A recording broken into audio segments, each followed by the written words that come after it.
Hello बच्चों, आज हम पढ़ेंगे अकबर और बीरबल की एक जानी मानी कहानी, बीरबल की खिचड़ी। यह कहानी अकबर और उनके बुद्धिमान दरबारी बीरबल की है। बीरबल अपनी समझदारी के लिए बहुत प्रसिद्ध थे।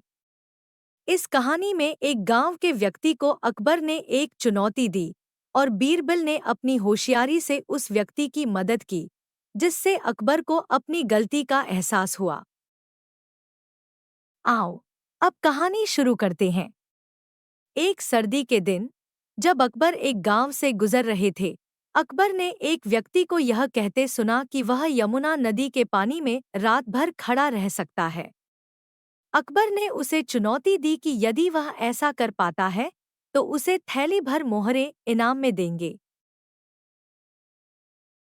वह व्यक्ति अपनी बात पर कायम रहा और ठंडे पानी में पूरी रात खड़ा रहा। अगली सुबह वह बादशाह के दरबार में पहुंचा और अपनी चुनौती की सफलता की बात कही।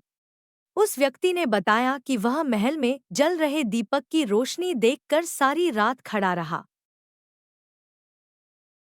इस बात पर अकबर ने कहा कि वह उनके दीपक की गर्मी की वजह से सर्दी से बचा रहा, इसलिए उसको कोई इनाम नहीं मिलेगा। वह व्यक्ति निराश हो गया।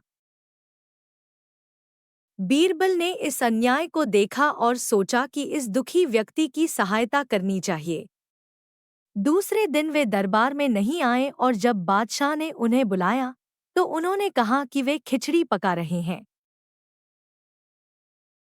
अगले दिन भी बीरबल को दरबार में न देखकर बादशाह बोले, चलो देखें बीरबल कैसी खिचड़ी पका रहा है।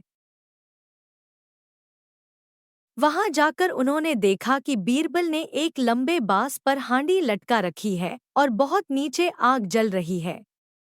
बीरबल ने कहा कि अगर वह आदमी दीपक की गर्मी से सारी रात पानी में खड़ा रह सकता है, तो इस आग से खिचड़ी क्यों नहीं पक सकती। अकबर को बीरबल की बात समझ में आ गई और उन्होंने अपनी गलती मानी और उस व्यक्ति को उसका उचित इनाम दिया। यह कहानी हमें न्याय, समझदारी और होशियारी का महत्व सिखाती है। यह दिखाती है कि कैसे बुद्धिमत्ता और चतुराई से कठिनाइयों का सामना किया जा सकता है और सही को सही साबित किया जा सकता है। हमें उम्मीद है कि अब आपको यह टॉपिक अच्छे से समझ में आ गया होगा। आप अब इस चैप्टर के नोट्स पढ़ सकते हैं, वीडियोस देख सकते हैं और सवालों के जवाब देने की प्रैक्टिस कर सकते हैं। एड्योरेफ पर आपको कक्षा 3 के लिए गणित, विज्ञान, अंग्रेजी, हिंदी और बहुत सारे कोर्स भी मिलेंगे। धन्यवाद।